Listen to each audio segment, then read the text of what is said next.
Pelaku usaha itu nurut pada pemerintah. Nurut sama pemerintah.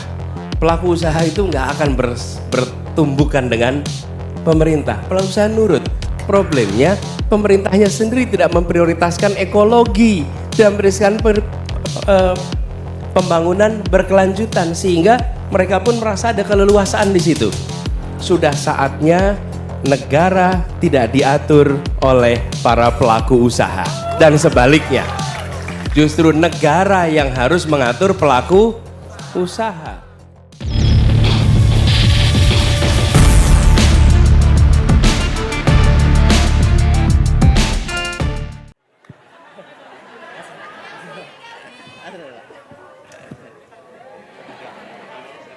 Pak Anies, izin memperkenalkan diri, nama saya Kelvin Oktaviano, saya dari pelajar, saya masih sekolah di SMA Negeri 1 Samarinda. Terima kasih atas kesempatannya. Ada 2 pertanyaan penting yang saya ajukan kepada Pak Anies. Pertama, saya rasa ada gap antara pendidikan di luar Jawa, terutama di Kalimantan Timur dengan di Jawa. Saya sadar akan hal ini ketika saya mengikuti lomba-lomba di nasional, ketika saya melihat klasemen juara umum OSN, FLS 2N, selalu Kalimantan Timur ataupun daerah-daerah di luar Jawa itu berada di bawah. Saya merasa, saya sudah tanya ke teman-teman saya yang di luar, di Jakarta, di Banten, memang ada gap. Di sana udah ada pelatihan yang berjenjang, sedangkan di sini tidak ada. Makanya pertanyaannya, bagaimana kebijakan Pak Anies yang konkret untuk menghilangkan gap ini? Untuk menghilangkan gap pendidikan ini. Kedua juga soal transportasi umum, Pak Anies. Tolong dijelaskan, saya sebagai pelajar saya melihat banyak anak SMP, anak SMA itu banyak yang sudah pakai motor sendiri karena tidak ada transportasi umum yang terjangkau dan juga murah. Transportasi umum di sini itu sangat mahal, Pak Anies. Saya dari rumah saya Sambutan ke tempat sekolah saya 16 km, itu harus membayar Gojek. Kalau Gojek itu 40.000. Sedangkan saya kemarin di Jakarta menempuh dari Rawabelong ke Sumur Batu, itu cuma 3.500. Maka dari itu tolong Pak Anies dijelaskan, iya pakai transportasi umum, pakai Jakliko dan Transjakarta. Maka dari itu tolong dijelaskan agar kecelakaan bagi para pelajar di Samarinda juga berkurang. Siap, oke. Namanya sekali lagi siapa? Kelvin. Kelvin, terima kasih. Kelvin sudah merasakan Jaklinko di Jakarta ya? Sudah, sangat aman Pak. Ya, makasih. Gini, pertama tentang gap pendidikan. Ini problem nyata yang menurut kami bila itu tidak diselesaikan, maka ketimpangan ekonomi akan selalu terjadi. Kenapa? Karena banyak anak-anak dari berbagai daerah dikirim ke Jogja, ke Malang, ke Bandung untuk pendidikan. Betul tidak? Dan saya mengalami, saya sekolah di Jogja, teman SMA saya dari berbagai provinsi di luar Jogja. Kenapa? Karena mereka untuk ingin masuk perguruan tinggi, SMA-nya masuk ke Jogja karena gapnya yang tinggi. Nah, kami nanti akan lakukan pemerataan ini. Berbagai program, misalnya. 1 adalah pertukaran kepala sekolah. Oke? Pertukaran kepala sekolah. Kepala sekolah dari sekolah-sekolah yang baik di Jawa bertukar dengan kepala sekolah yang ada di sini. Oke? Bisa wakilnya, bisa, intinya apa? Supaya terjadi perpindahan pengalaman. Begitu ada kepala sekolah baru memimpin di sini, maka guru akan merasakan, oh begini ya sekolah baik itu dipimpinnya. Di sisi lain, kepala sekolah di sini dikirim ke sana untuk belajar bagaimana mengelola sebuah sekolah yang baik. Kunci dari pendidikan adalah, kunci kemajuan, 1 adalah gurunya, 2 kepala sekolahnya. Jadi kepala sekolahnya pertukaran. Yang kedua adalah peningkatan kemampuan gurunya. Dan diseriusi. Diseriusi artinya begini, di tempat-tempat yang kita pandang perlu ada dorongan peningkatan, kirimkan pelatih, kirimkan program, dan kemudian tingkatkan kompetensi itu. Kami akan lakukan itu di Kalimantan Timur supaya tidak perlu pergi-pergi nanti jauh. Oke? Terima kasih. Yang ketiga, siapkan fasilitas belajar yang setara. Apa itu artinya? Misalnya begini, fasilitas internet, fasilitas perpustakaan, buku, sehingga ekosistem belajarnya tumbuh dengan baik, gitu ya. Yang kedua, soal transportasi umum. Ini yang hendak dibangun. Jadi kami melihat keluarga-keluarga itu uangnya habis untuk transportasi. Betul ya? Bensinnya mahal, kendaraan pribadinya juga harus kredit mahal. Kenapa? Ini problem besar di Republik ini. Berpuluh tahun negara hanya memikirkan bikin jalannya. Urusan kendaraannya diserahkan pada keluarga untuk menentukan. Betul tidak? Ya, negara tidak menyiapkan transportasi umum. Transportasi umum itu seakan-akan bukan bagian dari tanggung jawab negara. Yang dibangun oleh negara itu hanya jalan saja. Sesudah itu silahkan Anda kredit motor, silahkan kredit mobil, saya beri subsidi untuk BBM-nya. Itu negara berpandangan begitu. Saya termasuk yang ingin merevisi pandangan itu. Ya, negara itu harusnya memikirkan transportasi untuk rakyat. Bukan hanya memberikan jalannya. Ya, negara harus bangun jalan. Tapi negara harus bangun transportasi umum sehingga warga tidak perlu menyiapkan transportasi untuk mobilitas dalam kotanya. Kapan transportasi umum digunakan? Transportasi umum digunakan untuk kegiatan rutin reguler. Rutin reguler. Apa itu rutin reguler? Anak berangkat ke sekolah, anak pulang sekolah, orang berangkat ke kerja, pulang kerja. Itu rutin reguler. Kalau kegiatan leisure atau kegiatan hiburan, itu bisa menggunakan kendaraan pribadi. Tapi untuk kegiatan rutin, andalkan fasilitas umum. Jadi insya Allah itu yang akan dibangun di Samarinda ini, supaya penduduk Samarinda, satu, ya, berkurang pengeluaran untuk transportasi. Yang kedua, yang tidak kalah penting, produktivitas meningkat. Kalau Anda naik kendaraan pribadi, maka sepanjang perjalanan Anda nggak bisa buka alat ini. Dengan Anda naik kendaraan umum, Anda tetap bisa produktif. Yang ketiga, yang tidak kalah penting. Teman-teman, ini sering terlupakan. Transportasi umum itu memberikan perasaan kesetaraan. Kesetaraan. Kenapa? Karena di transportasi umum, siapa saja duduk di kursi yang sama, berdiri di tempat yang sama, antri yang sama, tiketnya sama. Anda datang ke bandara. Bandara itu nggak setara. Kalau Anda punya bisnis kelas, Anda menikmati lounge. Kalau Anda tidak punya bisnis kelas, Anda kelompok reguler. Betul tidak? Transportasi umum tidak ada bisnis, tidak ada ekonomi. Semuanya sama. Antrinya sama, tiketnya sama, duduknya sama, berdirinya sama, haltenya sama. Inilah instrumen pembangun kesetaraan yang mempersatukan. Karena itu, kenapa kami bangun transportasi umum di Jakarta? Karena Jakarta itu berkelas-kelas. Berkelas-kelas. Office boy dengan CEO nggak pernah satu kendaraan. Office boy naiknya apa, CEO naiknya apa. Betul tidak? Begitu pakai transportasi umum, mereka ngantri yang sama, berdiri yang sama. Untuk pertama kalinya office boy dan CEO bisa duduk berdampingan. Itulah yang kenapa kita gagas transportasi umum. Transportasi umum bukan hanya untuk memindahkan badan dari satu tempat ke tempat lain. Transportasi umum untuk membuat perasaan persatuan yang ada di sebuah masyarakat. Gitu jawabnya. Ya, makasih. Luar biasa. Dengan Mas siapa tadi Mas? Mas Kelvin, tepuk tangan dulu untuk Mas Kelvin. Siap, boleh. Siap. Oke. Anda langsung pertanyaan berikutnya, saya foto. Oke, kalau gitu kita akan berbalik ke belakang. Aduh, sabar teman-teman. Wal, turun dulu walai. Ingat ya, satu yang ketiga.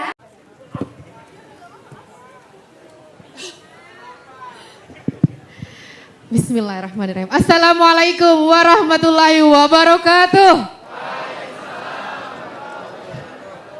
Masya Allah, tabarakallah, akhirnya berjumpa langsung dengan Presiden. Insya Allah Presiden 2024. Amin. Sebenarnya banyak sekali. Kenal dulu ya Bapak ya. Saya Nia, biasa dipanggil kalau di Samarinda oleh Miss Nia. Karena saya mengajar bahasa Inggris. Oke. Miss Nia. Ya baik. Pertanyaan saya sebenarnya luar biasa banyak ya. Ada sekitar 17 pertanyaan. Tapi karena waktunya sangat terbatas. Maka saya akan sampaikan 2 poin penting dulu. Kalau pertambangan tadi sudah disampaikan oleh moderator Mbak Fiona, maka saya tidak akan pertambangan dulu. Pertama, terkait lingkungan yang berhubungan dengan pertama tadi Bapak sampaikan. Sebelumnya ketika tahun, saya lupa tahun 2010, 2011 saya lupa. Ketika itu saya di International Islamic University Malaysia sebagai moderator bersama Profesor Dr. Emil Salim. discuss terkait tentang lingkungan dan pertambangan di sana. Lalu saya sempat berbisik-bisik dengan beliau dan bertanya, sangat disayangkan sekali untuk Samarinda, bahkan mungkin untuk Kalimantan Timur, pertambangan ini cukup besar, betul? Miss Nia, Iya. izin Miss Nia 1 Iya. menit ya, bukan 1 jam Miss Nia. Iya, baik.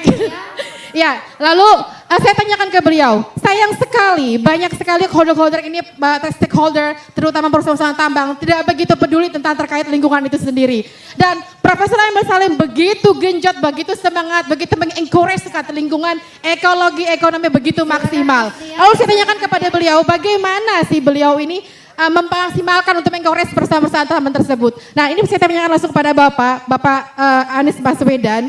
Bagaimana tanggapan Anda terkait usaha maksimal dari profesor-profesor terkait lingkungan dan tambang ini sendiri? Pertama. Yang kedua, terkait missing point. Setiap daerah ketika Bapak Anies Baswedan datang ke Samarinda atau ke kota-kota lain, adakah missing point atau hal yang Bapak mungkin terlupa? Boleh saya lanjutkan Bapak? Boleh saya lanjutkan sebentar? Ada missing point, apa yang agenda apa yang Bapak terlupa dalam agenda tersebut? Baik. Terima kasih. Wassalamualaikum warahmatullahi wabarakatuh.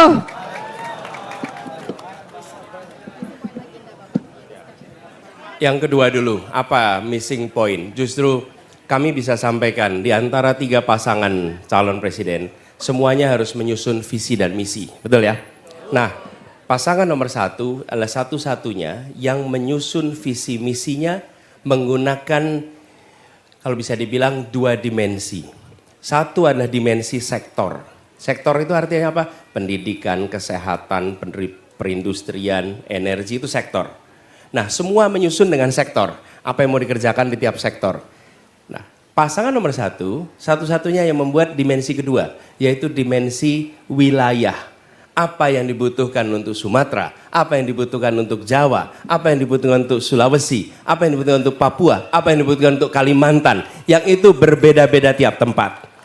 Jadi kita jangan menganggap Indonesia itu sama. Indonesia itu memiliki variasi yang tinggi sekali. Dan disitulah ikhtiar kita untuk memasukkan, kalau istilahnya Miss Nia tadi, adalah missing point. Hal yang terlewatkan. Karena ketika kita bicara se-Indonesia, maka kita sering melewatkan urusan-urusan yang urgent di tiap-tiap daerah. Nah, caranya dengan membuat 2 dimensi. Dimensi sektor dan dimensi wilayah atau dimensi teritorial. Teman-teman boleh download visi misinya, Anda lihat di situ, sudah ya? Terima kasih. Makasih buat yang sudah download. Kasih tepuk tangan boleh dong yang sudah download. Buat yang belum silahkan download, nanti kemudian Anda baca. Dan Miss Nia itu ada bahasa Inggrisnya juga Miss Nia. Jadi kalau mau dibagi kepada mereka yang menggunakan bahasa Inggris. Yang kedua, soal lingkungan hidup. Begini teman-teman. Dalam pengalaman kami, pelaku usaha itu nurut pada pemerintah. Nurut sama pemerintah. Pelaku usaha itu nggak akan bertumbukan dengan pemerintah. Pelaku usaha nurut. Problemnya pemerintahnya sendiri tidak memprioritaskan ekologi, tidak memprioritaskan pembangunan berkelanjutan, sehingga mereka pun merasa ada keleluasaan di situ. Sudah saatnya negara tidak diatur oleh para pelaku usaha dan sebaliknya. Justru negara yang harus mengatur pelaku usaha. Saya mengalami mengelola Jakarta, dan ketika saya proses kampanye hingga bertugas di Jakarta, didukungnya oleh rakyat kebanyakan, bukan oleh para pemilik modal yang besar, bukan. Dan ketika saya bertugas, saya panggil mereka, kita menginginkan Jakarta yang A, B, C, D. Mari kita sama-sama. Dan mereka ikut. Jadi saya yakin ketika diundang dan ditunjukkan masa depan praktek merusak lingkungan itu setara dengan praktek perbudakan. Dulu praktek perbudakan itu dianggap normal. Usaha pakai budak itu normal. Tapi siapa yang menganggap hari ini normal kalau pakai budak? Nggak ada yang terima. Dulu berusaha dan merusak lingkungan bisa dianggap normal. Ke depan itu aib, itu dosa, dan itu harus berubah. Itu yang saya ingin sampaikan. Dan insya Allah kita lakukan perubahan sama-sama. Saya yakin dibuat pesan moralnya, diturunkan dalam bentuk regulasinya, lalu laksanakan, terjadi perubahan. Terima kasih. Baik, terima kasih. Kita tepuk tangan dulu untuk Miss Nia dan terkhusus untuk Pak Anies.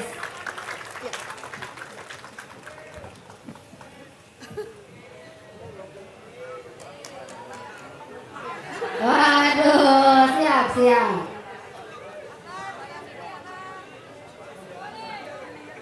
Siap. Tepuk tangan langsung ya. Tolong disampaikan pertanyaannya dengan singkat dan padat. Silakan.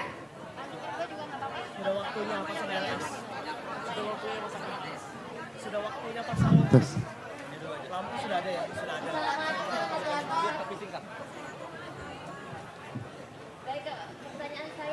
Langsung. Pertanyaan saya apa yang akan Bapak lakukan untuk penderita penyakit mental khususnya skizofrenia Pak?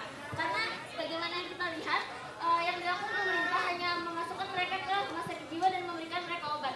Sementara dan mereka butuh pendamping caregiver karena jika tidak didampingi mereka bisa di luar tinggal Bapak.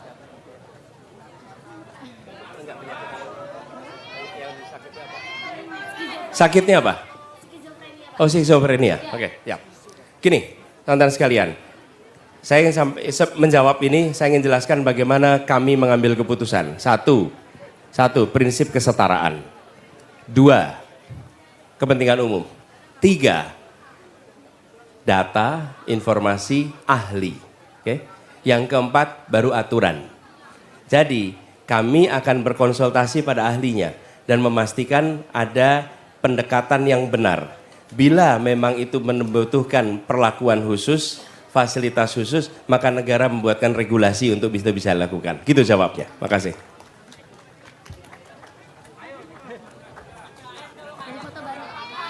Pertanyaan kedua, silakan. Baik, terima kasih atas kesempatan. Sini, yang Anda yang diberikan mau foto kepada boleh saya. sambil nunggu pertanyaan. Sini. Boleh. Jadi pertanyaan saya adalah apa yang akan Bapak lakukan dengan IKN jika kita melihat saat ini tuh IKN itu sudah dalam masa pembangunan, itu Pak. Jadi apa yang akan Bapak lakukan dengan IKN itu? Apakah akan dibiarkan begitu saja atau mungkin akan diberikan langkah solutif lain begitu Pak? Terima kasih. Sebelumnya perkenalkan, nama saya Devon Dirgahayu Mangopang, saya mahasiswa dari Universitas Widya Gama Mahakam Samarinda. Devon. Devor. Iya Pak. Pak Devor, ini pertanyaan bagus nih pertanyaannya. Gini, tadi saya bercerita tentang transisi batu bara. Kan tidak semena-mena bukan? Dibuat, dipastikan mereka yang bekerja di dalam sektor itu aman. Begitu juga dengan ketika kita bicara tentang IKN. Oke? Kita ingin alokasi anggaran dipakai untuk menyelesaikan persoalan yang senyatanya dirasakan oleh warga Kalimantan. Itu prioritas kita. Oke? Kemudian apa yang sudah berjalan, kita akan panggil semua stakeholder bagaimana bisa mengelola agar apa yang dikerjakan di sana itu tidak menimbulkan kerugian. Tapi bila kita terus mengalokasikan anggaran yang besar, bayangkan untuk bangun rel kereta api saja dari Pontianak sampai ke sini itu diperlukan 22 triliun. 22 triliun itu jauh lebih kecil dibandingkan lebih dari 400 triliun untuk membangun sebuah tempat IKN. Kebayang tidak? Dan kami tadi sudah cek, kita mau melakukan revitalisasi kereta api di Sumatera Barat, itu per kilometer revitalisasi itu artinya memanfaatkan ulang 16 miliar per kilometer. Di sini kalau bangun rel kereta kira-kira 60 miliar per kilometer. Jadi anggarannya dipakai untuk itu. Tapi untuk yang di Kalimantan kita duduk bersama di IKN supaya ada solusi yang tepat di tempat itu. Gitu ya. Mau interupsi Pak? Bisa diinterupsi Pak? Pertanyaan saya tadi, IKN ini bakalan diapain Pak? Gitu. Itu begini, sebagai sebuah wilayah keputusannya di undang-undang. Tapi alokasi anggarannya kita akan atur supaya menyelesaikan masalah Kalimantan, bukan hanya untuk satu tempat di situ. Baik, Ya. terima kasih Bapak. Terima kasih.